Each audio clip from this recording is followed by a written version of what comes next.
is Jessica. Today we're going to learn about enzyme inhibitors. So without further ado, let's begin our lesson. Look at this picture. What can you see? It's arsenate. Arsenate is a poison that can cause major health complications as well as death if it's not getting treated. Arsenate can cause confusions, drowsiness, headache, and even severe diarrhea. If you get exposed to arsenate for a very long time, it can cause cancer, liver disease, and even death. Arsenate has an analog structure with the phosphate, which is the substrate for the glyceraldehyde 3-phosphate dehydrogenase, or we can sort it as GAPDH. GAPDH is an enzyme that catalyzes the 6 steps of the glycolysis and metabolisms. So, arsenate will inhibit the GAPDH activity by substituting the substrate of phosphate. So, at the end of the reactions, it will release the arsenate without the formation of ATP. So, it means arsenate is the inhibitor. What is inhibitors? Inhibitors is a molecule that bind to the enzyme and decrease its activity. There are 2 types of inhibitors, which are reversible inhibitors and irreversible inhibitors. First, let's talk about the reversible inhibitors. Reversible inhibitors is an inhibitor that binds to the enzyme reversibly through a non-covalent interactions.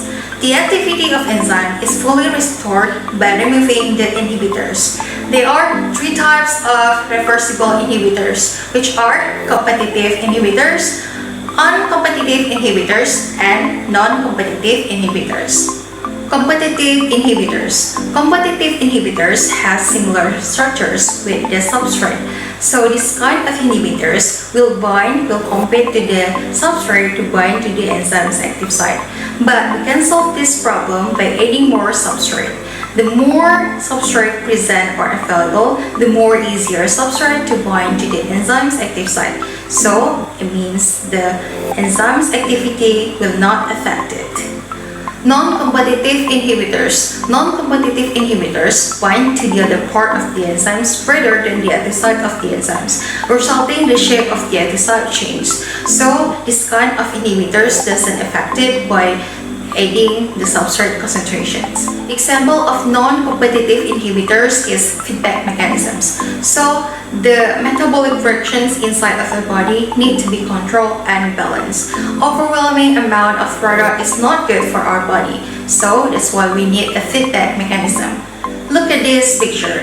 In these mechanisms, they change the product tree to become the inhibitors for the enzymes 1. So the product 1, 2, and 3 cannot be formed. But at some point, when the product 3 or the inhibitors become less, the enzyme 1 can catalyze the reactions again to form product 1, 2, and 3 again. So this is what we call as the feedback mechanism.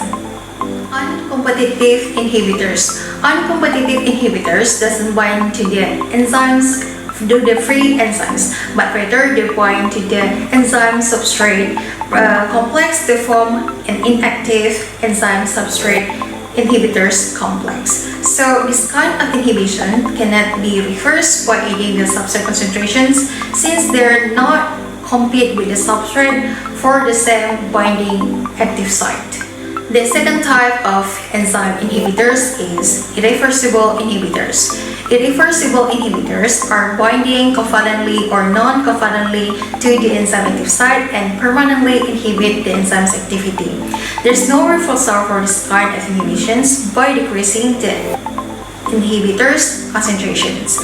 So this kind of the inhibitions will permanently decreasing the enzyme's activity rate.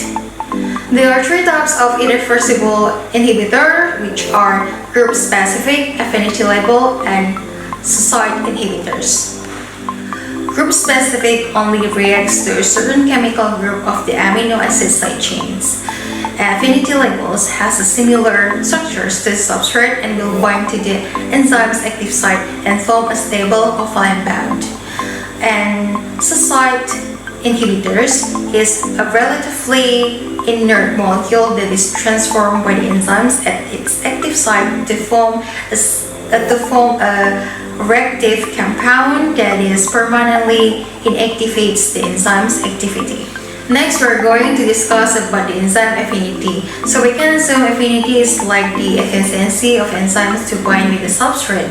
So the higher the affinity, it means that the more product will be formed. So there are two ways to compare the affinity of the enzymes by using the Fmax and Km. Fmax is the maximum possible rate of the enzymes working.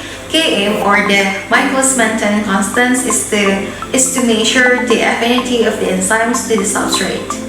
There are 6 factors that affected the Km or Michaelis-Menten constant. The first one is the adenity of substrate, the temperature, pH, the presence of particular ions, the overall concentrations of ions, and the presence of the pollutants, poisons, or inhibitors. So the lower the Michaelis-Menten constant, and so it means that the quicker the reactions will proceed to its maximum rate. That's all about our lesson today. Don't forget that we are going to have a small test on the 4th meeting, and don't forget to do the exercise and the skill assessment on Edmodo. See you on next meeting!